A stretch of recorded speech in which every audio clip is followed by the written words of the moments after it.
అందరికీ నమస్కారం. నీ సహజ స్థితిలో ఉండు భగవాన్ శ్రీ రమణ మహర్షి బోధనలు పుస్తక పఠనం 25వ రోజుకి స్వాగతం. పుస్తకంలోని రెండవ భాగం ఆత్మవిచారము శరణాగతిలో 4వ అంశం శరణాగతి తర్వాతి భాగం విందాం. భగవాన్, ఈ లోకంలో వ్యవహరిస్తున్న మాకు ఎప్పుడూ ఏదో ఒక చింత ఉంటూనే ఉంటుంది. దానిని దాటడం ఎట్లాగో తెలియదు. భగవంతుణ్ణి ప్రార్థిస్తాం, అయినా సంతృప్తి చెందాం. మేమేం చేయాలంటారు స్వామి? భగవంతుణ్ణి విశ్వసించు. మేము శరణు అంటాం, అయినా మాకు సహాయం దొరకదు స్వామి. నిజమే. అయితే నీవు నిజంగానే శరణు అన్నావంటే భగవంతుని ఇచ్చకు బద్ధుడవై ఉండాలి. నీకు నచ్చనిది జరిగితే దాని గురించి బాధపడకూడదు.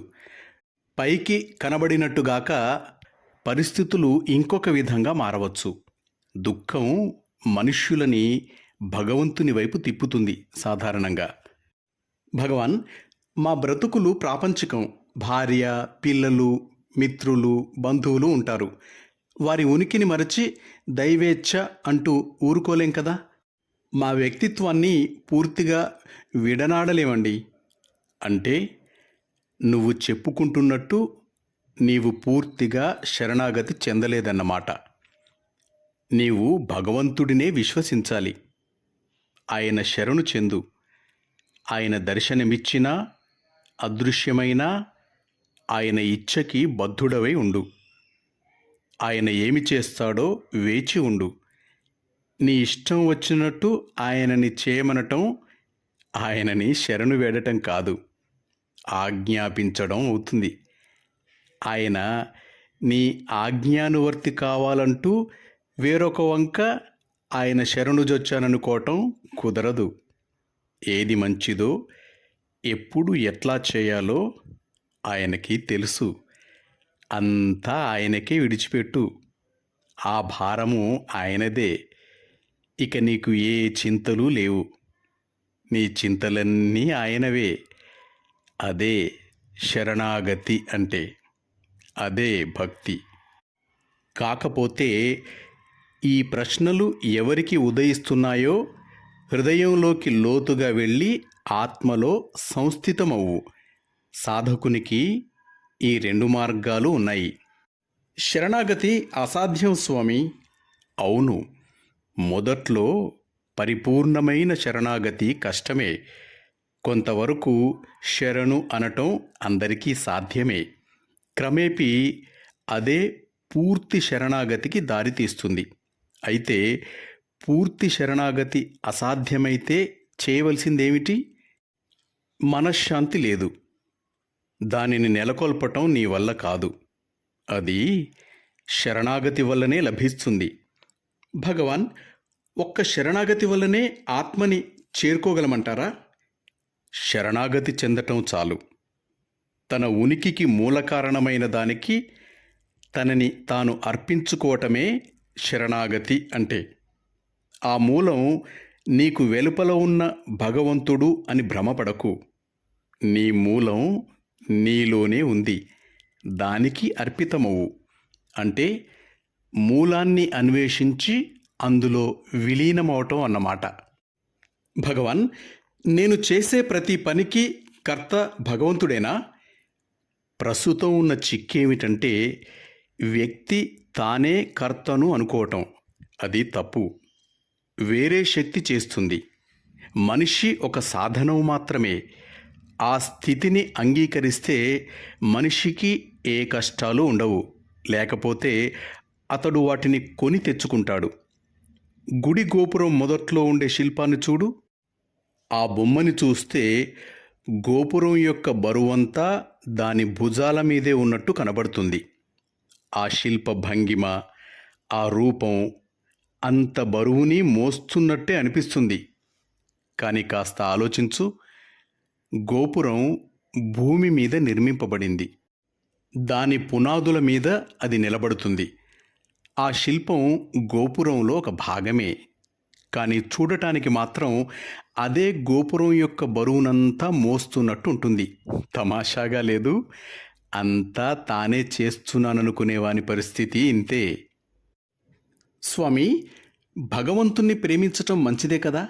అయితే ప్రేమ మార్గాన్నే ఎందుకు అనుసరించరాదు? అట్లా అనుసరించకూడదని ఎవరన్నారు? కానీ నువ్వు ప్రేమ గురించి మాట్లాడేటప్పుడు అందులో ద్వయీభావం ఉంది కదా. ప్రేమించేవాడు, ప్రేమింపబడే అంటే భగవంతుడు అనబడేవాడును. వ్యక్తి భగవంతుని నుండి వేరు కాదు. అంటే ప్రేమంటే తన పట్ల, అంటే ఆత్మ పట్ల తనకే ప్రేమ అన్నమాట. అంటే ప్రేమ మార్గం ద్వారా భగవంతుణ్ణి ఆరాధించవచ్చా స్వామి? ఆ కారణం చేతనే అడుగుతున్నానండి. నేననేది అదే. ప్రేమే భగవంతుని స్వరూపం. నేను దీనిని ప్రేమించను, దానిని ప్రేమించను అంటూ అన్నింటినీ తిరస్కరిస్తే మిగిలేదల్లా స్వరూపమే. అదే ఆత్మ యొక్క నిజరూపం. అదే శుద్ధ ఆనందం. కావాలంటే ఆనందమని కానీ, ఈశ్వరుడని కానీ, ఆత్మ అని కానీ ఏమో అనొచ్చు. అదే భక్తి, అదే సాక్షాత్కారం, అదే సర్వమును. అన్నిటినీ తిరస్కరిస్తే మిగిలేది ఆత్మే. అదే అసలైన ప్రేమ. ఆ ప్రేమ యొక్క రహస్యం తెలిసిన వానికి ప్రపంచమంతా ప్రేమమయంగా ఉన్నట్టు తెలుస్తుంది. చైతన్యపు ఎరుక అనే అనుభవమే భక్తి యొక్క స్థితి. భక్తి అంటే వాడిపోని స్వచ్ఛమైన ప్రేమ. ఎందువల్లనంటే ఆత్మజ్ఞానం ప్రేమస్వరూపంగా పెలుబుకుతుంది. ఆత్మే పరిపూర్ణమైన శుద్ధ ఆనందంగా ప్రకాశమవుతుంది. ఆత్మ యొక్క నిజతత్వం ప్రేమ. ప్రేమ గురించి సత్యం తెలిసినప్పుడే జీవితం అనే చిక్కుముడి వెడుతుంది.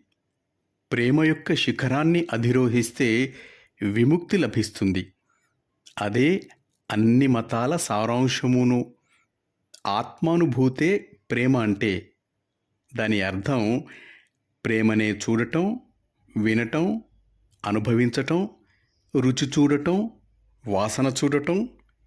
అదే పరమానందం. స్వామి, నాకు భక్తి కావాలి. ఈ తపన ఇంకా ఎక్కువ కావాలి. ఆత్మసాక్షాత్కారం నాకంత ప్రధానం కాదు. నాకు ఈ కోరికే బాగా దృఢపడితే చాలు. ఆ తపనే ఉంటే సాక్షాత్కారం నీకు వద్దన్నా లభిస్తుంది. మనస్సు భక్తిలో కరిగిపోయేటంత తీవ్రంగా దానిని కాంక్షించు. కర్పూరం కాలిపోయిన తరువాత ఏమీ మిగలదు. మనస్సు కర్పూరం వంటిది. అది ఏ ఆచూకీని విడవకుండా ఆత్మలో లీనమైపోవటమే ఆత్మసాక్షాత్కారం అంటే. భగవాన్, మూర్తి ధ్యానంలో నాకు నమ్మకం ఉంది. జ్ఞానం పొందటానికి అది ఉపయోగపడదా అండి? తప్పకుండా ఉపయోగపడుతుంది. ఉపాసన వల్ల మనస్సుకి ఏకాగ్రత ఏర్పడుతుంది. ఇతర భావాలేవీ లేకుండా ధ్యానించిన మూర్తితోనే మనస్సు నిండిపోతుంది. తరువాత మనస్సు ఆ ధ్యానింపబడే మూర్తితో ఏకమైపోతుంది. అది నిర్మలమవుతుంది. అప్పుడు ఆరాధించేది ఎవరు అని ఆలోచించు. నేను అంటే ఆత్మ అని సమాధానం వస్తుంది. ఈ విధంగా ఆత్మానుభూతి కలుగుతుంది. చివరికి నిరాకారమైన సత్యాన్ని ఏ సంకల్పము లేని భావంతో ఆరాధించటమే అన్నిటికన్నా శ్రేష్టమైన ఆరాధన. నిరాకారుడైన భగవంతుడిని ఆరాధించటం చేతకాకపోతే సాకారుడైన భగవద్ ఆరాధనమే తగింది. అహంకారం లేనివారే నిరాకారమైన ఆరాధనని చేయగలరు. అహంకారయుతులు ఎప్పుడూ సాకారమూర్తినే ఆరాధిస్తారని తెలుసుకో. ఏ విధమైన అనురక్తి లేని శుద్ధ ఆత్మగా ఉండటమే నిశ్చలమైన మౌనస్థితి. ఆ మౌనంగా ఉండటమే, ఆ అనుభవం యథాతథంగా పొందటమే మానసిక పూజ.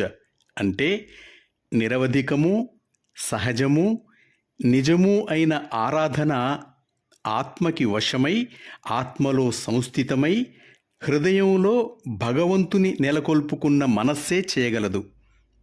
అదే మౌనం. అదే పరమోత్కృష్టమైన ఆరాధన. అహంకారం లేకపోవటమే మౌనం. అదే విముక్తి.